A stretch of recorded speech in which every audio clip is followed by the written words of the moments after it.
দেখো এই মুহূর্তে সুবিধাবাদের গাড়ি একেবারে শ্যামবাজারের দিক থেকে শ্যামবাজার মোড় পর্যন্ত দিয়ে তার আগে কিন্তু কেন্দ্র স্ট্রিট সেই রাস্তা ধরে এগিয়ে চলেছে।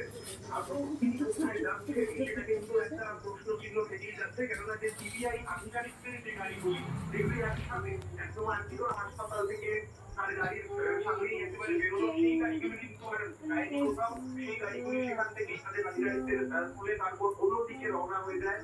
কিন্তু শরীফাবাদের গাড়িটি একটি মাত্র গাড়ি, সেই গাড়িটি কিন্তু এই মুহূর্তে আরজিকর থেকে বেরিয়ে সেই গাড়িটি এগিয়ে চলেছে এবং প্রায় কার্যত মানিকতলার কাছাকাছি গাড়িটি এই মুহূর্তে পৌঁছে গিয়েছে।